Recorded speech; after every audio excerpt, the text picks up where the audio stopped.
Sorry. Tito Dillashaw and Gervonta Davis went back and forth on social media. I will read a lot of these, though, because they were fun. And I think I talked about this a little bit on Tuesday, so this is picking up on it. But Gervonta Davis talking to Tito Dillashaw on Twitter saying, "Is this really you tweeting, or it's your ho John that tweet for you in Loma?" Oh, shit. What? Whoa. Damn. Crossing lines there. I want smoke! And then TJ comes back saying, "You wish it was someone else tweeting for me because you just put your foot in your mouth." Then Below the Belt with Brendan Shaw put out this little infographic saying octagon or ring with TJ Dillashaw and Gervonta Davis. TJ saying, "If you dare step in the ring." Okay, I can't even read this. This is so bad. This should not be happening at all. Gervonta Davis saying, like, "Let's make it happen, pussy." Like, no. Like, let's not make it happen at all, please. This is the fight we want. Ten Farmer saying, "I'm ready to defend my belt," and you saying, "I'm ready to take it. Let's make it happen." That is the fight. That is the only fight I want to see from Gervonta Davis in, the next 6 months? I don't want to see TJ Dillashaw. Nope, I am good with that. But now transitioning fully into MMA because interesting news out of PFL, Professional Fighters League, which is kind of like a third or fourth rate MMA promotion if you guys don't know, tournament-based structure. But they've now got $28 million from investors, including Kevin Hart, Mark Burnett, and Tony Robbins. I guess. I mean, I hope the fighters get a big chunk of that. I don't think they will, but with sort of the question marks around PFL, that hopefully I bring Anthony on, not later on the show, but maybe later in the week or next week to sort of talk about this more. But man, a lot of money, and shout out to Kevin Hart for getting into this side of it. And talking maybe about shady shit with the PFL, but more to the UFC now. By way of Lucas Middlebrook, and again, go check out my interview with Lucas Middlebrook, which I did a long time ago. It's in the interview playlist on our YouTube page. Great interview about just how we would unionize the sport. But this insane deposition coming out from the UFC. And let me read it right here because it's pretty fucking hilarious. Dramatic music time. The subject contracts between Zuffa and Hunt. Oh, by the way, this is between Mark Hunt, a UFC fighter, and Zuffa LLC, the parent company of UFC, and them suing each other, basically. The subject contract between Zuffa and Hunt contains proprietary information such as the number of bouts agreed to by the parties, the compensation to be paid for those bouts, the lengths of the agreement, and a variety of other provisions. These provisions are unique from a fighter to fighter, such that the public disclosure of this information would harm Zuffa relationships with the hundreds of fighters it has under contract by inhibiting the company's ability to negotiate with any given fighter as he or she may desire to be paid based on apples to oranges comparison of what others have received as opposed to the unique facts applicable to that fighter. I have personally experienced fighters holding out or refusing to accept contract offers based on the perception that he or she should receive the same deal as another fighter regardless of differences in experience, skill level, fight records, markability, etc. If this situation were multiplied across the hundreds of fighters needed to successfully run Zuffa's business through the public disclosure of individual fighter contracts, the contract negotiation process would become unmanageable. Oh, wow. So basically, for all those that don't understand that legalese there, the UFC does not want fighters to know what other fighters are making because it would make those fighters want to be paid more. That is their defense. Their defense of fighters not getting paid more is how we don't want fighters to know what they're getting paid or what others are getting paid, because then they would want to get paid more. the reason why athletes in other sports can get a good contract and there's such things as league minimums, etc., you sort of can know where you place. It's because all the contracts are disclosed publicly. So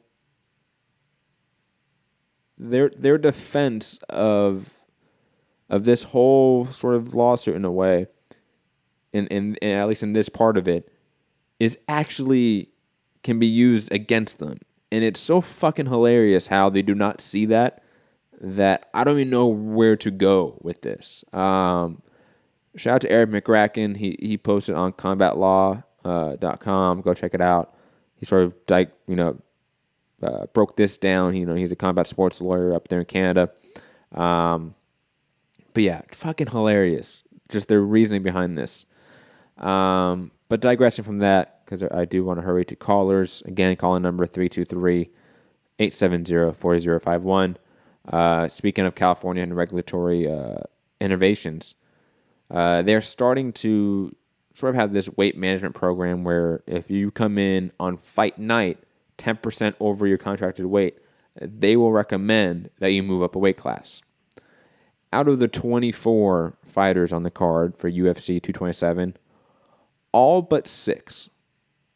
So 18 fighters came in over that 10%. 18. That is, I believe, a 75% fail ratio for this. And again, just a further indictment of the extreme weight cutting just culture we have in the sport and how dangerous it is. I'm going to get to how dangerous it could fucking be. So now their sort of effect to this, or their executive control over it, is little to nothing. What they do now is recommend to the fighters, obviously, that they should move up a weight class, but they can't enforce that. There's nothing giving them that power at this point, I believe. But it's something. It's something of, at least, we are knowing. We're knowing more information. More information is never a bad thing. And more statistics, more data, and we need that. Let me get to actually something. Because of weight cutting, I'm going to skip a couple topics and go to this one and then come back to some other ones I missed. But MMA fighter Alexandra Pereira Silva out of a coma after weight cut gone wrong. Recovery being called a miracle. Fighters, please do not cut so much weight.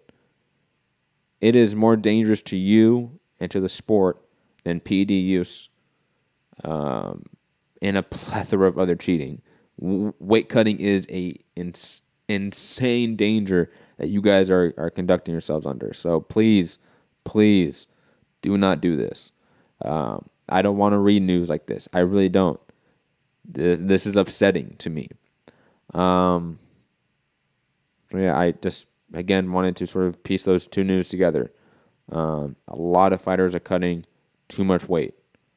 To use that very small sample size, 75% of fighters are cutting too much weight. Then their body should probably sustain long term. Is what it is. I was going to talk about Darren Till and his controversial quotes and all that shit. Because what he said was fucking stupid and just bad. Like him basically saying, I don't care about my kids. I don't care about my wife. I'm just here to get a belt.